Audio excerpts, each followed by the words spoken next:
Man, Playtime with Percy is a great game. I wonder if the creator made any other games this cool.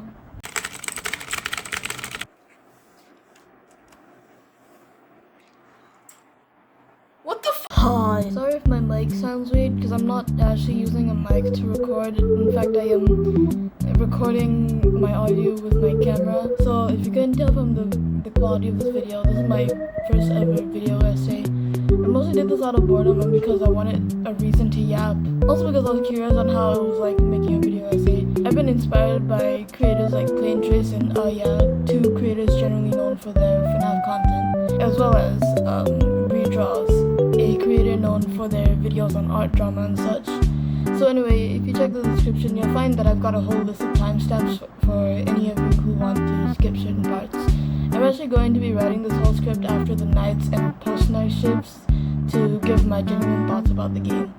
I'm going to be playing in order of release, starting from the Banana Split Sloppy Nights all the way to Playtime with Percy.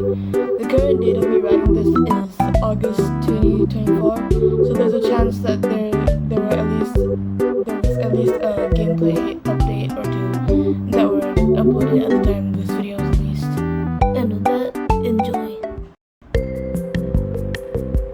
No joke, just typing out or even mentioning the banana space is giving me whiplash. For some of you who don't know, I actually had a channel before this one. I won't expose myself, but the content was rather horrifying in one way or another. Anyways, there won't be a mic during the gameplay because the mic on my headphones is pretty faulty, making the audio faint and hard to hear, so you'll have to try to catch my reaction through the shitty webcam. Also, small note, I don't know why, but during my gameplay for, I think it was both Serial Silliness and Playtime Percy, I don't know why, but my webcam kind of failed on me, so I had to turn it off. I have it fixed now anyway, so like, yeah. For those of you unaware, the Banana Space is this old Hanna-Barbera show that came out around the late 60s to the early 80s, running for only 31 episodes on NBC Saturday mornings. The show featured a fictional band by the same name, the Banana Splits. The members including Fliggle the guitarist, Bingo the drummer, Drooper the bassist, and my favorite, Snorky the keyboardist. The reason why I knew the Banana Splits was because of the crappy Slash movie that came out in 2019. Now that we've got that out of the way, let's get into the game. For building the game, I found out that it's a custom night game. So yeah, my dumbass decided it was a good idea to click while the warning played out. Apparently the game is a tribute to fans of another fan game, the Banana Splits Tra-La Horror. But when I looked at GameJolt, there wasn't any game with that name whatsoever. Even looking at YouTube didn't help, so I thought to look at Fazie's YouTube instead. Judging by the release date trailer, the Banana Splits Tra-La Horror was the initial name for Sloppy Nights. I even looked at the launch trailer and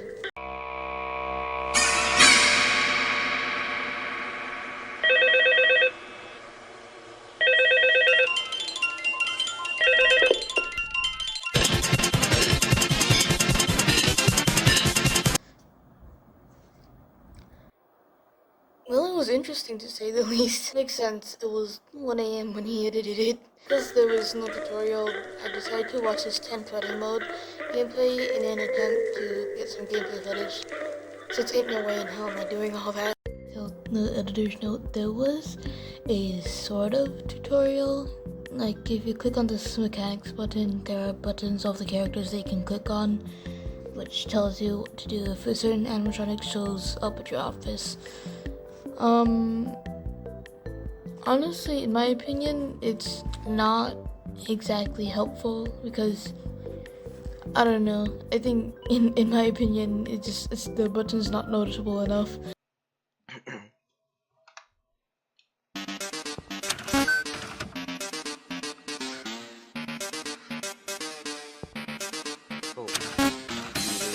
Go through.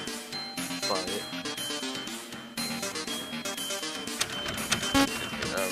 That was a bad move.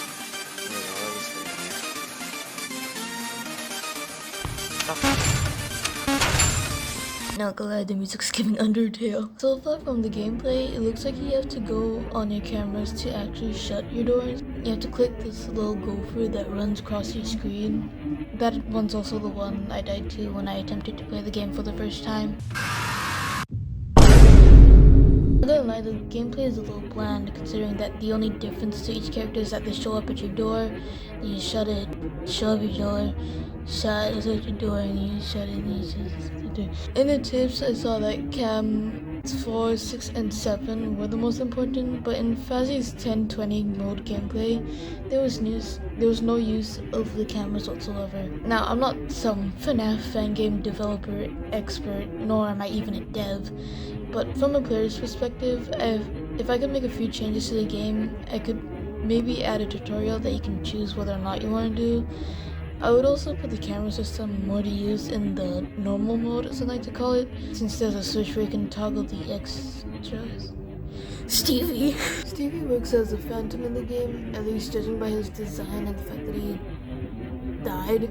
I will never forget the lollipop scene. The cameras do have a use, but it's only used with the extra characters, like this dolphin character that I honestly really like. He looks so goofy. I looked for more videos on the game and it turns out there were voice lines. I did not hear any of it in game for obvious reasons, but I honestly love the voices. I'll let you have a listen. You sure took it down to hammer toad. Does this make me the leader now?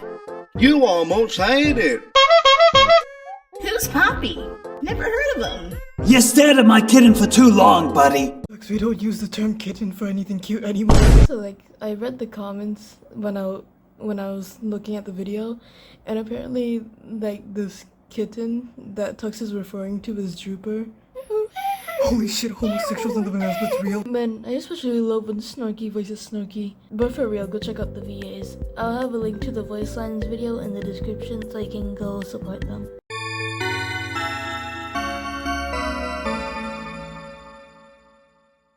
The next game we have on the list is no, get me. Ah! No!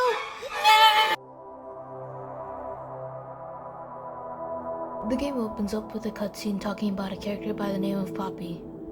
No, not Poppy Playtime, but one of the characters from the Crappy Slasher film. July 27th, 2020. I don't know if this is still getting through or if you can read this. But Poppy is still out there. She's still insane.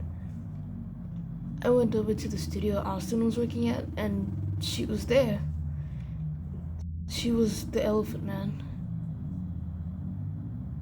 She was taking the robots with her somewhere. The studio was set to close due to the reports. But does she work there? What is she doing with those robots? I'll try to be silent for as long as possible. I hope she doesn't find me.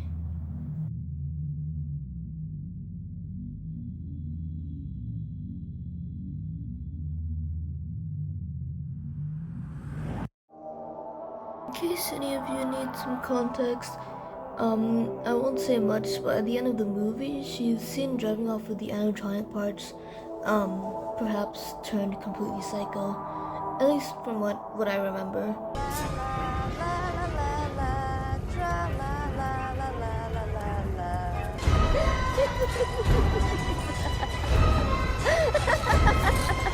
The game looks absolutely amazing, and the menu flips down to reveal that it's actually your camera system, which, unlike the other game, is actually pretty useful. They do have a bit of a tutorial. Sure, it's the same as the previous game, but the way that it slowly introduces more characters rather than bombarding you with all the characters and their mechanics just makes it so much better. Also, while writing this part of the script, a little screensaver popped up, which did kind of catch me off guard, but it was kind of cute though. The first enemy you face on the first night is Conjoint Flagle. He comes up in both the halls, but for my game he mostly came up on the right hall. He starts at Cam 3 before making his way toward your office. You have to go toward the hallway to flash at him repeatedly to make him go away. Not much happens on night 1, but on the camera system I saw this button, and because I was curious I activated it and Snorky moved toward the hall. No joke, this scared me because I thought he was gonna come and kill me, but all he did was stand there really.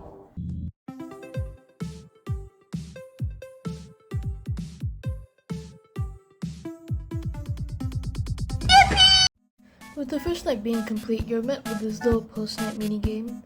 In this minigame, you have to control what I think has to be the cutest drawing of Bingo I've seen. Just look at the little guy in his little bucket. He's so little. All you have to do is catch a bunch of bananas in your bucket to collect points and coins so you can buy things from the shop. The shop has quite a few things you can buy, like office props, desk props, a few boosts too. While I was scrolling through though, I saw these locked icons which apparently you have to get to a certain ending to unlock, but I ain't doing all that. Night 2 is when Bingo comes out, but upon trying to look for him on the cameras, this weird bird thing wanders across the window. To get rid of it, you have to activate this alarm that makes it go away. The bird's name is Cuckoo, and apparently it goes into Cam 8 to give Bingo power. You can get rid of Bingo by flashing him, and what I learned from the tutorial menu was that Snarky actually works as your door. Making him block anyone 3 times though will make him angry, so you have to calm him down with your flashlight. Again, nothing happens on night 2. In the post-night minigame, you play as Drooper in this little driving game where you avoid obstacles while collecting coins and medkits. I got up to 700 or so points before deciding to end the minigame, which left me with tons of coins. Actually, this applies to almost every minigame, at least the ones that I've played and, not failed. But you have to sort of end the game yourself, because it works kind of like an endless game, so you can collect points and all. Drooper comes on night 3, but for some reason I didn't really have to do much aside from what I did the night before. Drooper never activated, and I didn't really have to use Snorky for anything. I'm assuming it's a bug, but I don't know. Again, it was pretty uneventful.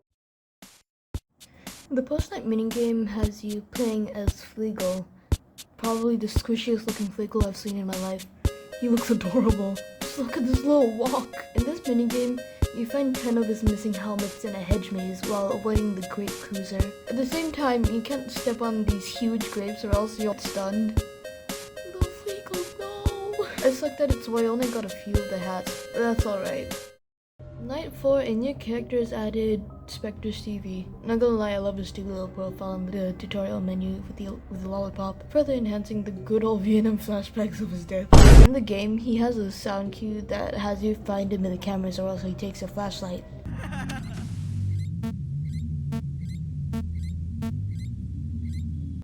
Fun. For night 4, it was surprisingly eventful. Drooper actually got up to attack me, and he honestly scared me when I saw him in the hall. Stevie was a little hard to find since he was transparent, but at least he didn't take my flashlight. Foreshadowing. Just like last night, Snorky wasn't really of use to me. In this post-night mini... Oh my god. Look at this morbidly fat-ass baby. Look at him. That's my baby. Look at him splash in the water. He looks so goofy with the little goggles and the little arm hoodies. He's too bouncy to stay on the edge. In this minigame, you just have to collect a bunch of items and coins while avoiding the bubbles. I just need to push you with this little thing. Someone, please. I will sell my soul to you just to get this small fat baby. Just give it. Night 5 is when Poppy is added. I just have to say, she looks absolutely deranged in that ripped up Elephant Man costume. She will copy either Fleagle, Bingo, or Drooper, and you have to stop her depending on who she's copying. Which honestly sounds easy enough. I mean, Fleagle and Drooper, they only... Actually no, all 3 of them come up in the hall, so it should be fine. But this night was so frustrating, to say the least. It had me on edge because it was like everyone's aggression went from a mode as small as 5 to a big 20. Sometimes some animatronics came to the halls at the same time as Stevie, making it difficult to juggle between the two. It was either I get killed by Drooper or Stevie takes my flashlight. This was also the first night I got my first death.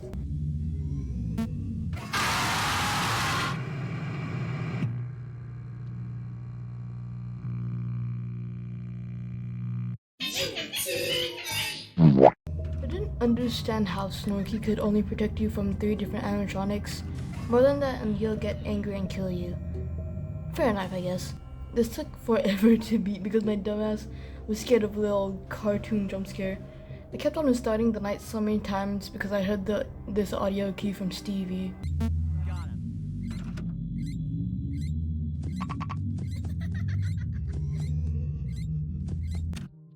I knew from there that I'd be dead, so I kept restarting over and over and over and over and over and over and over. But after multiple tries, I finally beat the night and got the semi-satisfying ending of the case remaining unsolved.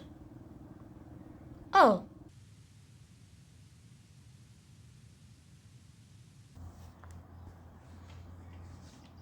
So wait, you're saying you have some kind of lead about that missing person case? Yeah, I gathered quite a bit of evidence I can show you back at the station after we finish doing a final search of the place. Alright, sounds good. What did you gather? I've gathered clues during my week there. I think this is finally going to put the situation to a close, considering how we've been chasing this for almost 2-ish years now. Yeah, it is certainly a relief to hopefully have a closing to this. By the way, how was it spending 6 hours a night at that place? Must have been rough. It was something, alright. Don't worry about it. Come on, let's report back. Alright, I'm right behind you. 10-4.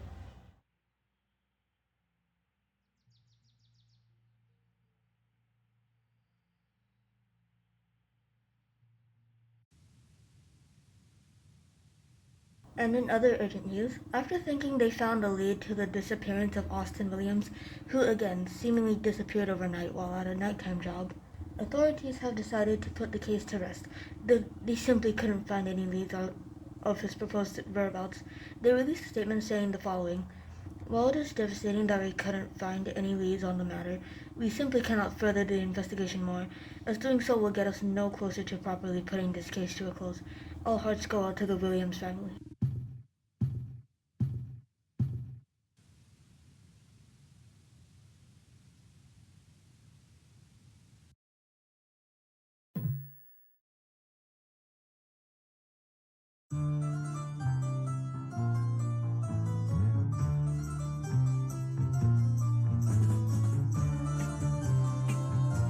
Yeah, well, it was a good game anyway. I didn't want to explain this, but I had to at some point, I guess. I absolutely despise this weasel. Actually, no, I despise his whole background. Hi, this is a new editor's note. So, I was kind of exaggerating at this part. I mean, it's not that I despise, Willy's Wonderland. Actually, I am slowly but surely going back into it, but it's not as much as I did before. Anyways, Stan Ozzy the Ostrich. I love Ozzy, he's so stupid.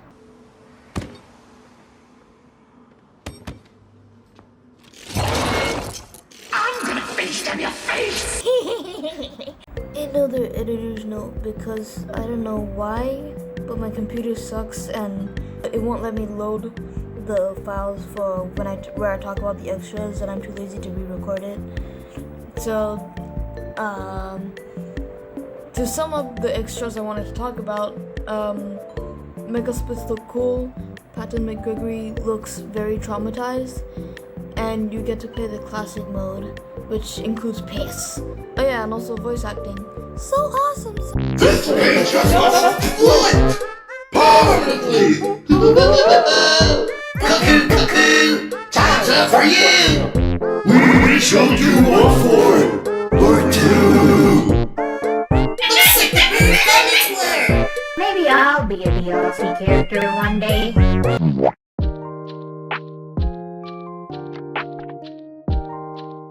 Now for the final game, I might be a little bit biased.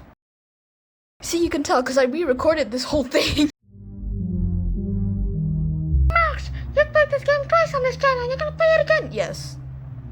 Yes, I am. I don't even need to go back and play the game to write about it, but I'm gonna play it again and provide new gameplay for the sake of the viewers and my brain rot. It's that bad, I swear. The first cutscene opens with the phone ringing. Our main protagonist, Nick, a disgruntled employee who had since been laid off, answers the phone. White boy! Ugh, the boss. Thought he'd stop calling by now. What does he want at this hour? Hey, boss. Hey, Nick. I hope you're doing well this evening. Yeah, I am. I'm glad you are. Things have been fine for me as well. So, why did you call me? Alright, I was hoping you could do a favor for me. You haven't forgotten about Percy's Playhouse yet, right? Of course not. Why? Well, business hasn't been great ever since I laid you off. I had to shut down the place last week, in fact. However, there's plans for the whole building to be demolished Friday morning. And I really don't want any hooligans breaking in and taking anything valuable. I plan to set up most of it throughout this week, actually. So, would you be willing to watch over Percy's until Friday? You wouldn't have to do much. Only stay there until the morning, and maybe some bonus chores as well. What do you say? I'm not sure. What'd be in it for me? Oh. $2.50, and I'll even throw in a free gift basket. Nick is then fully awakened by the sound of that $2.50. Just look at the way this white boy blinks. Okay, sure. I'll do it. How hard could it be? Perfect. You can start tonight. Go on over to Percy's before 8 p.m. I'll explain more once you're in the office. An option for a tutorial is given to you, but to any new players, I beg of you, please play the tutorial. After playing the game a few times, I watched a creator's gameplay, and I will not lie to you when I say that I cringe when they skip the tutorial. Before you attack me, I'm not trying to come off as some kind of super pro fan or whatever, but I just hate when people skip the tutorial of any game, no matter FNAF or horror related. In short, please play the tutorial. Even if you already know the mechanics, it's best to have a refresher. There's enough of that rant. For the sake of the video, I'll play the tutorial for you all. Once you've obtained your Pal Percy and Pal Boy, Basically a friendly Felix. You can change the Pal skin by clicking here on the menu. Except I think you have to unlock everything first. you're given the time to familiarize yourself with the Pal Percy task. If you neglect your Pal Percy for too long, he gets grumpy and beeps while taking points off of the happiness meter. I tried to show this, but it didn't really happen. You have 3 different tasks. One for food, where you have to catch the food falling from the sky. One where you have to fill a water bowl, and one where you have to play catch. You also get to familiarize yourself with the cameras on the Pal Boy. The environment in this game is so good and vibrant that you don't Thus, the first night begins. Instead of simply explaining how I did, I'll just be giving you a few tips that I learned through speedrun videos. For the first night, the one thing that you have to prioritize is your Pal Percy. You don't have to look through the cameras of Charlie and Mother Moose because there will be audio cues that will signal that they're in the vents.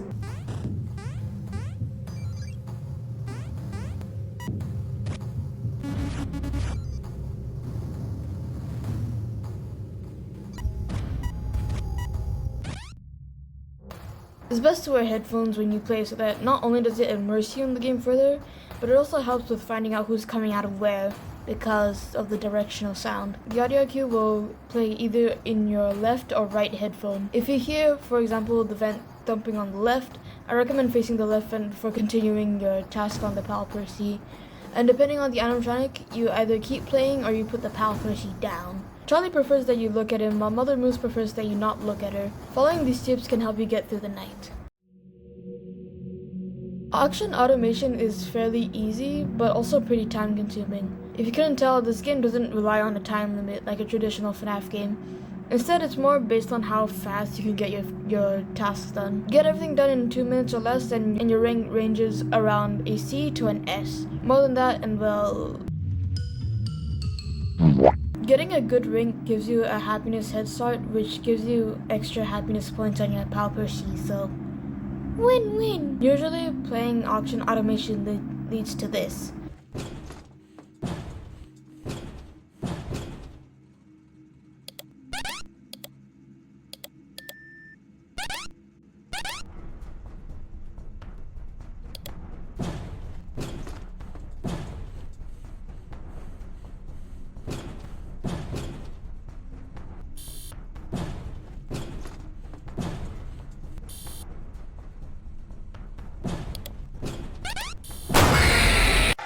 To prevent the adverbs appearing and the codes getting longer is a pretty easy task.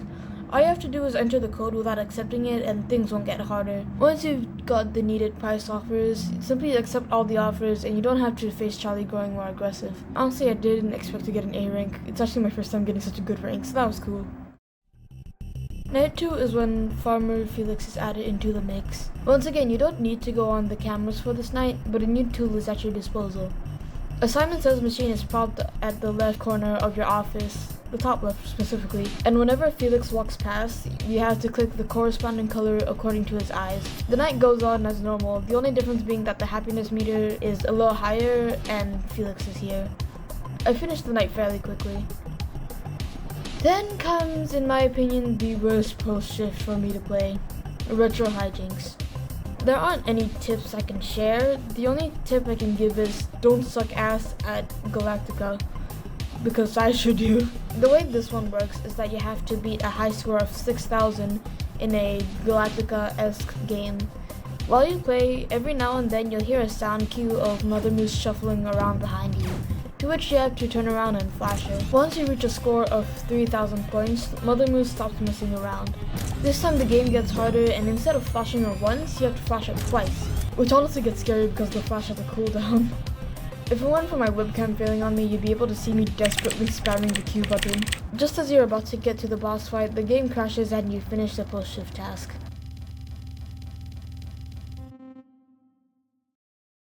Honestly, story-wise, I thought that maybe this wasn't exactly important and just Nick dying of boredom so he wanted to beat the current high score of 6,000.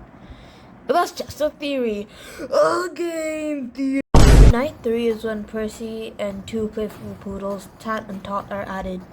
Their names are so simplistic that I always confuse the two. But Tot is the one with the ribbons and Tat is the one with the bow tie and the goofy little smile. I also really like drawing Tat. Just look at this little shit. Percy will appear at your window, starting at the left before making his way toward the door. Once he's right outside the door, he'll begin to bang the door. He's 10 years old, shut up! To which you have to hold the door shut till he goes away. Tat appears outside your window, staring at you until you tend to your pal Percy. Let him linger and he shuts off the power, ending your run. Tot will come through the door to hold it open, to which you have to click her away. Let her linger and she leaves the door open, leaving you defenseless against Percy when he appears. Once the happiness meter is full though, the power shuts off, leaving you to start your next post-shift task. Pulling power is another one of those post-shift tasks I hate, but it's not as bad as retro hijinks. In this post-shift task, you have to play through multiple different tasks on this screen. There are mazes, this little sorting game, a power collecting game, and bullet hell. Out of all the tasks, I don't really like the ones including these bullet hell cats because they're just so frustrating to deal with, honestly. There are 6 sectors that you have to complete, each needing 2 tasks to complete it. For some tips on this task, there are only a set of 3 to 4 mazes, which don't take too much time to memorize. Like for this one, all you have to do is go to the right, all the way down, then up, right, etc. The sorting game isn't too hard to figure out, just push them into the right places. I recommend pushing the ones closest to their matching colors first. Also, if you're colorblind, there's a colorblind mode in the settings that puts symbols on anything colored so you don't have to worry about it. It also helps if you can't tell what color Felix's eyes are, whether or not you're colorblind. The power collection ones are pretty straightforward, as well as the bullet hell ones. Just dodge the bullets. In this post shift, you'll hear a rustling behind you coming from either the left or right of the room. Rowan will be digging around these 4 tunnels and you have to turn around to flash him with your light before going back to your task. You have the option to turn your light on and off, but considering the lack of need to conserve power, you can just turn around and continue your task without turning it off. When you've completed 3 sectors, the screen will turn red, signifying that the tasks are gonna get harder. Not only will Rowan come up from a tunnel once, but he'll also come up from the opposite tunnel, making you flash him 2 times. And the bullet hell cats will appear on the mazes, making it difficult to pass through without getting hit. This post shift, out of all the previous ones, is the most time consuming because of the bullet hell parts, but I really like doing mazes, so it wasn't half bad. Hey boss, I'm halfway done with your favor so far, and it really hasn't been that bad actually.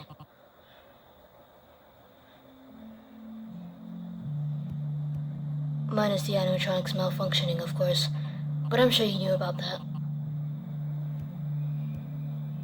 There is something I'm noticing though. the pal Percy, it's been acting very weird. I've noticed it since around yesterday. It's like every night something's different with it. It's probably nothing important. I'll call you again on Friday. On your way out, you notice something on the floor next to the main entrance. It wasn't there before. It's some kind of disc. You don't know what's on it, but the thought of it makes you question it more. Do you take the disc? I guess I'll take this home. Wonder what's in it though. You decided to take the disc home.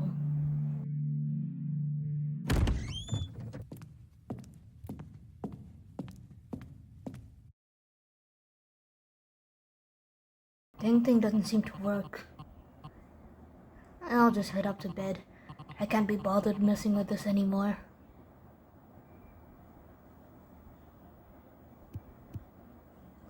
This is an important message for customers who have recently purchased the pair of Percy electronic toys.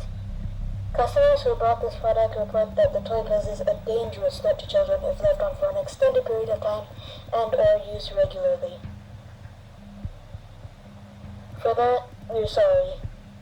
Electronics puts your child first, and safety is of the utmost importance to us. We are offering full refunds to anyone who returns the toy to our establishment or to participating stores that sold the toy. Please dispose of the toy immediately, or for assistance, please call the number on your screen. This product will no longer be sold, and we thank you for your continued support. Night 4 is when you really have to start using the Palboy. You can switch between two different systems on your Palboy, the cameras and the godforsaken radar system. The first time I played this, I absolutely hated the radar system because of the way I'd be at the edge of my seat anticipating when Rowan would be detected. But now I don't really mind it. Honestly, now that I think about it, it's pretty fucking helpful.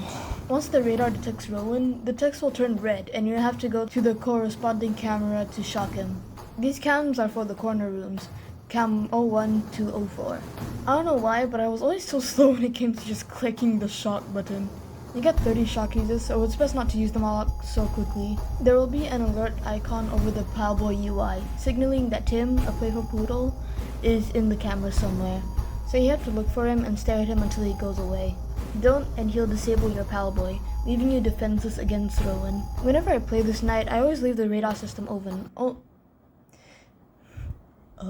Whenever I play this night, I always leave the radar system open, only closing it when I have to look for Tim. Remember, when it comes to the Palboy, all you have to worry about is Tim and Rowan. A little off topic, but my personal headcanon is that the playful poodles are all triplets and they each had like a different range of intelligence. Tat being the smartest and Tim being the least smartest. Like, kids will mostly get Tat just to have some help with their homework. Girls will get taught because girl. And poor Tim would be left on the shelf because no other kid wanted him, due to the fact all he wants to do is play hide and seek, which could be the reason why he has you find him on the cameras.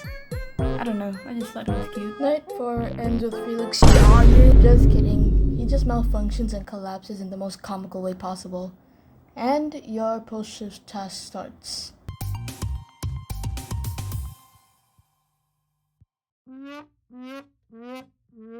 In Farmer's Serenade, you have to fix Felix by doing a series of 4 tasks: gear sorting, code aligning, this cranking task, and a Simon Says S game. To get started on the tasks, unscrew the screws on the back of his head to open up this VR headset looking thing. You don't have to do these tasks in a certain order, so I recommend going with the more time-consuming ones before getting to the shorter ones. You should start with the cranking task, which has you turning this handle until this bar fills completely. But there's also a meter showing when it's overheating, so try not to crank it too much. While cranking, you should keep the cursor on the handle as much as you can, because if you let your cursor fly, it's not gonna turn at all, which... blah! While doing your tasks, the playful poodles will latch onto Felix. Simply click them to make them go away, otherwise they'll take control of Felix and kill you. The task I recommend doing next is the code aligning task, where you have to match lines of code. If you get confused, you can reference the numbers at the top of the code to match those. Once you finish 2 tasks, things will get harder and the background goes from green to a very spooky red. Instead of clicking the playful poodles once, you have to click them twice to make them go away. Anyways, the task I suggest doing as the third would be the gear sorting task, where all you have to do is sort the gears according to the color or icon. Most people would individually select a gear and place them one by one, but you can actually stack these so you don't have to go and grab them individually. Quick tip, try not to be as slow as me. When I was recording this, it was like 10 p.m. or 11 p.m. on a school night, and I was a little sleepy. But I didn't want to go to sleep until I finished the recording like an absolute dumbass. Moral of the story, don't record on a school night. The last task I recommend doing is the Simon Says task. It's pretty straightforward, just play Simon Says. I've seen creators like 8-Bit Ryan play this part with such speed that I was jealous I never got to have a Simon Says toy as a kid. A smaller kid. I'm 15. Just because I'm mediocre at Friday Night Funkin' doesn't mean I'm good at this. A little flaw with this one in my opinion is that you have to click it pretty slowly so that it would actually register that you clicked on the buttons. Not gonna lie, I wonder what his eyes would look like while we're doing this. Once you've completed all the tasks, you hold down this reboot button until the bar above fills, ending your post-shift task for the night, while also being hit with a flashbang. Nothing new is added to night 5, but of course, things just get harder. You do begin to notice that your pal Percy looks a little off. But oh well. Yeah, there's not much I can say about this night aside from that the difficulty is increased, just like a traditional fan game. Also, I forgot about Percy and almost let him in. It really woke me up from my sleepiness. Thus, your final night at the playhouse is complete. Just kidding, there's one more post shift. Hey Nick, I got the call you left. I wanted to let you know that I thought the animatronics wouldn't be an issue. I had someone come in before I called you a few days ago to fully repair them. But I guess they're still a bit broken. Everyone was repaired except for Pushy Poodle. Do you think you can fix him up before you leave? Just so I know he won't cause any trouble. I would really appreciate if you did. He's too important to be breaking like this. I'll call you once I'm at Percy's playhouse. Thanks.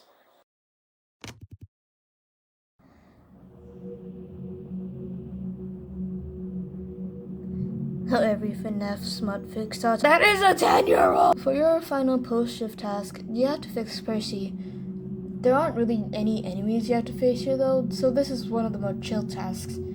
Great way to end things off. The first task you have to do to get to the third layer of his battery is simply hold down on these knobs until they click to their corresponding colors.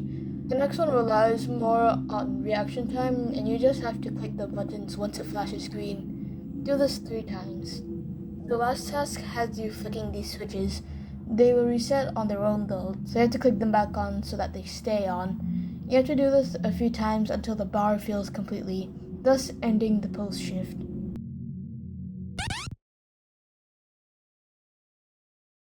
Then the battery starts smoking. Hey Nick, what's the hold up? You were supposed to be here right after finishing repairing Percy. Yeah, I know. He, had a bit of a malfunction. His battery failed and it's even smoking. I can't find a spare round anywhere. I don't know what to do. Oh, that does sound bad. Well, try to find another battery then. Or even use a substitute one. That can work as well. But I'm sure you'll find something regardless. I'll meet you outside once you're done. Wait. But where am I going to find a spare battery?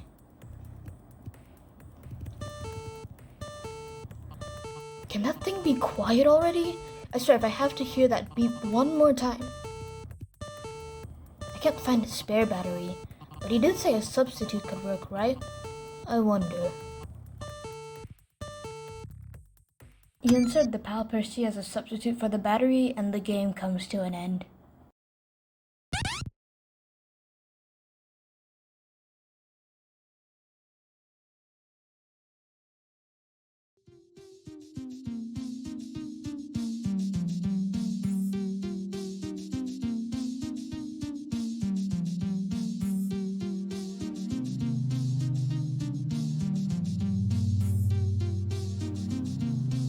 A pretty abrupt one at that. Maybe it's just me currently having an obsession with this game, but I love it. The graphics are amazing, the animation.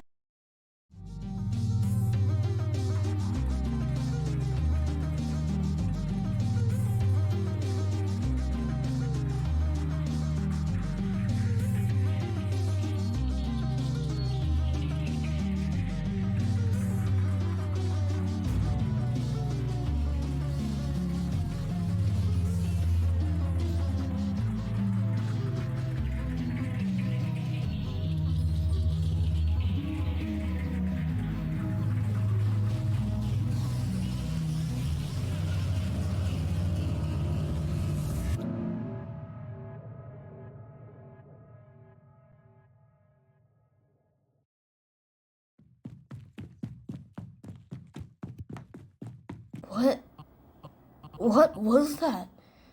Thank goodness I got out of there. And where even am I? It's too dark to see anything. I think I can feel something. It almost feels like a light.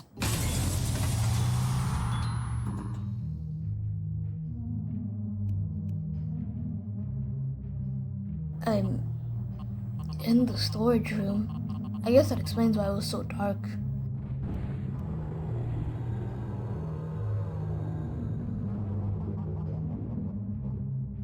Whatever that thing is, I have to shut it down somehow.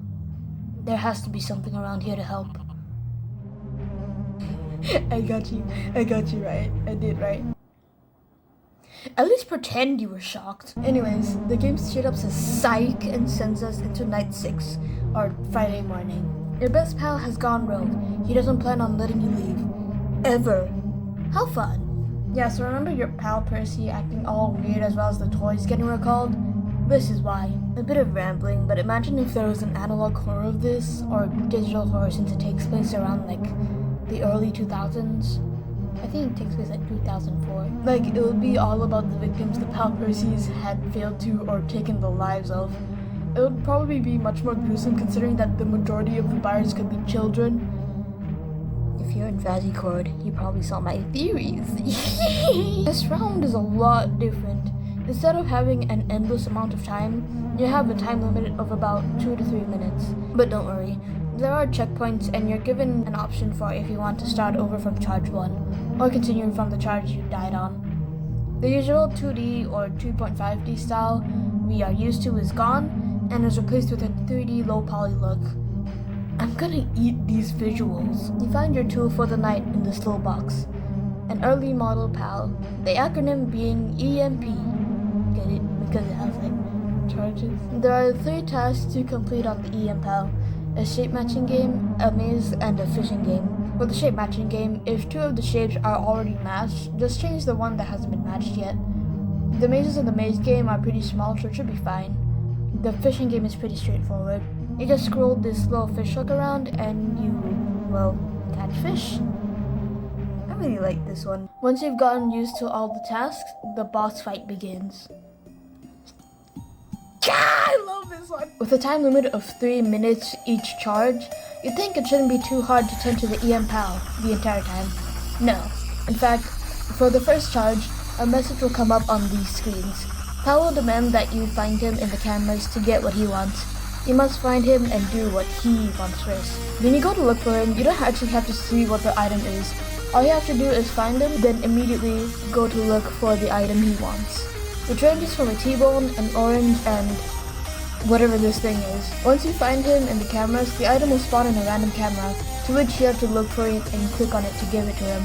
For the amount of times I've played this boss, I've seen that the item sometimes spawns in a camera above or beside the room that PAL is in. Keep doing this while tending to the EMPAL and you'll get charge 1 of 5.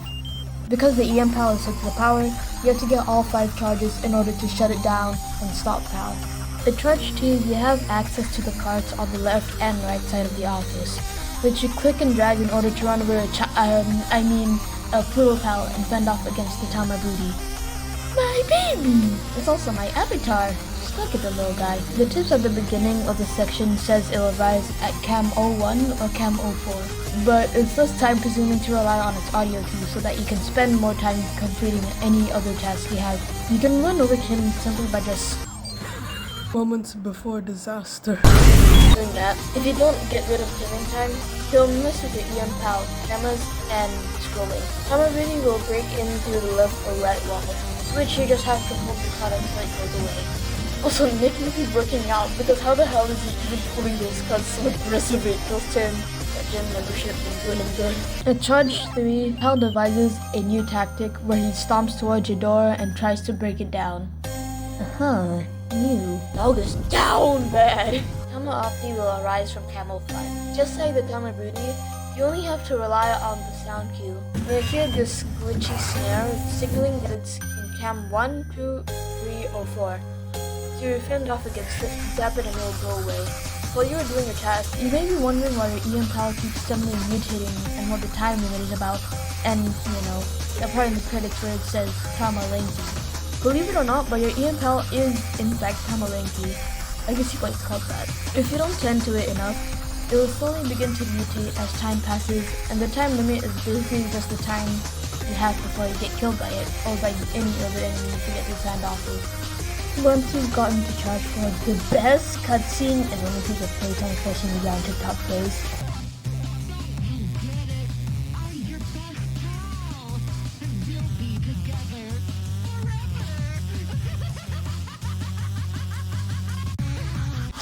He's so funny. Charge 4 is when the Tama Lankies come online. They will come into the office through the crater on the ceiling and latch onto you. When they do, simply fling them over. Another protocol will also appear, this one being tapped. When your vision begins to look a little off, find him on the camera and stare at him to make him go away. If not, then he'll walk up and disable your office cards. There's not much I can give out on charge 4, but you don't have to worry about Kyle asking you to look for what he wants, because he's too busy junk proposing on the screens. I love this stupid little expressions, he's giving a mega flower. Hi, so there is something I can give out for charge 4. This is kind of voiced a little later on. It's like currently October, like 2 months after I wrote the script. So anyway, actually, Tat's sound cues, they actually have some correlation with which room he's in. One of the beta testers actually pointed this out while, you know, beta testing the game. I'll play the audio cues for you now.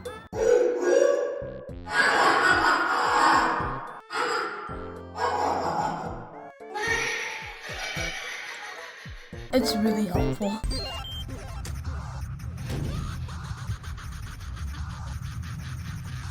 Charge 5 is when things really get stupid and crazy.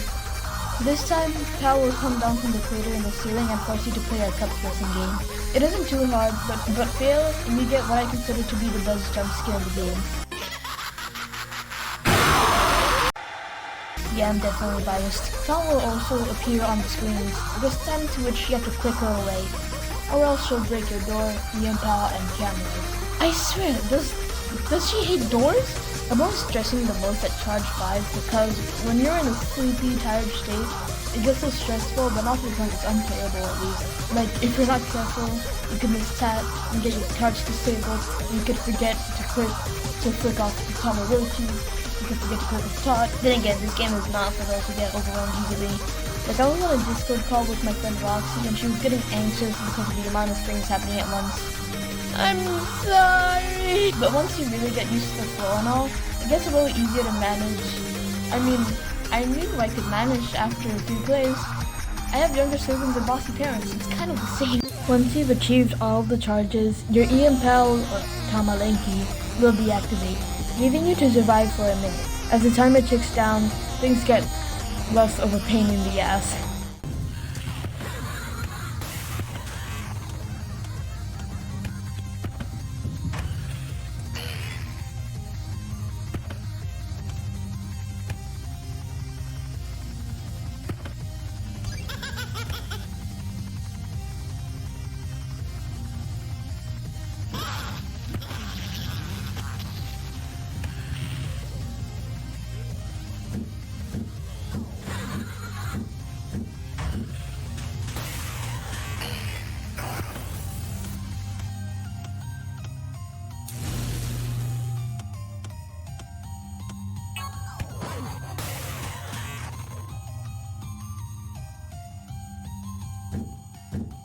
At the 10-second mark, all the enemies are disabled, letting you calm down as you finally survive the final night at Percy's playhouse. Ignore that! Is it over? Do they know I'm still in here? I need to get out and leave, however I can. Is Percy still after me? What were those creatures? Are they dead now? Can I get out of here? Where's Percy?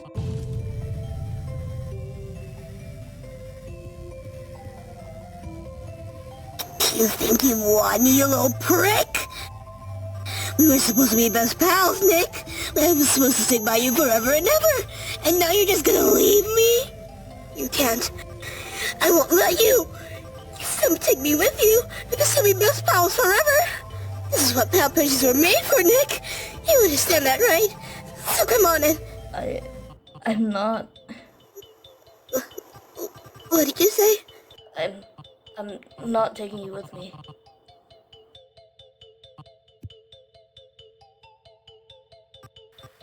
Alright then, suit yourself. Wait, really? Tusk. Choosing yourself over your friend, that's cold. I did give you a chance, Nick, but it looks like I'll have to end this friendship myself. Permanently.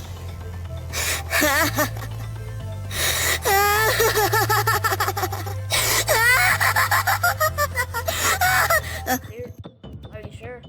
Alright then, send it. Did you say something?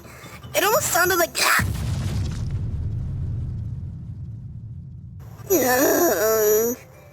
Nick? Are you there? Would you help me? Your best pal, Percy? Where are you going? Come back here and help me!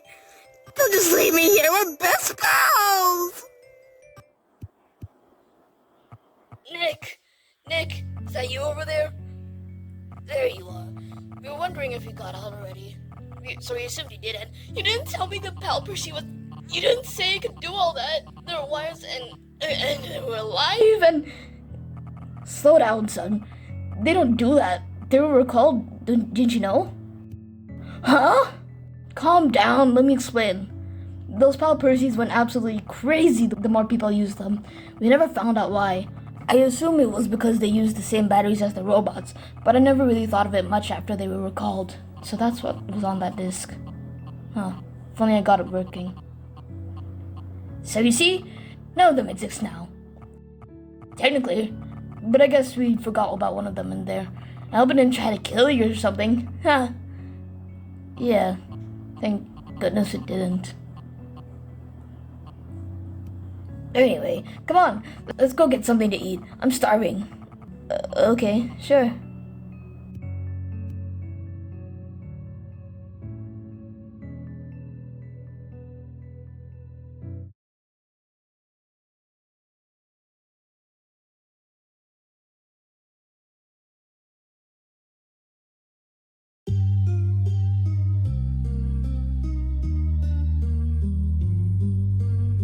Thus, Playtime with Percy comes to an end. Wait a damn minute. From the game page, there was some stuff about a possible second game, which was...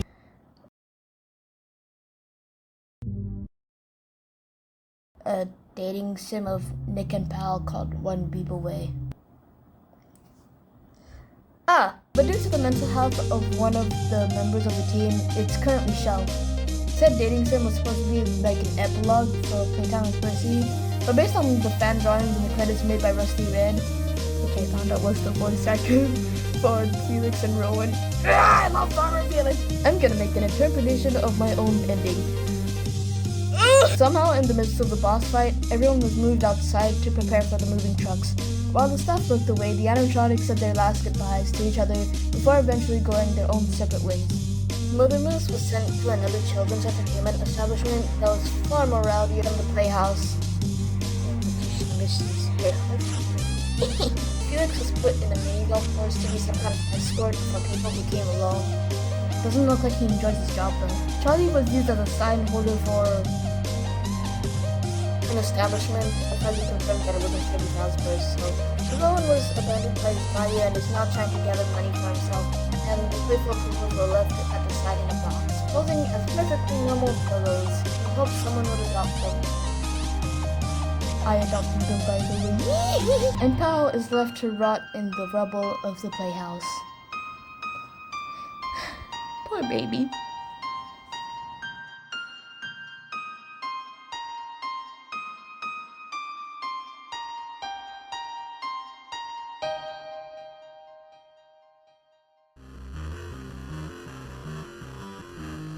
When you beat the game, you unlock a free play mode, endless mode, bonuses, and custom hour. The one thing I find kind of funny is that in the game, Pal is big enough to fit in for Percy's substitute battery, but in the art he's small enough to fit in your hands. But either way, I love the free play art, especially this one with Felix. I don't know man.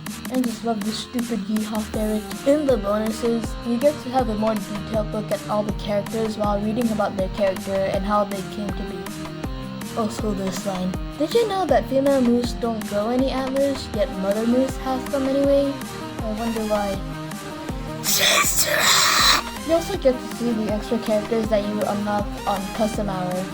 I've already unlocked Talia, so whoopsie spoilers! I'm not gonna explain it though, because you also get to have a look at the jump scares of all the characters, and I'm not clicking that. There are multiple other bonuses, but I won't talk about any more than that, so you can go check it out yourself.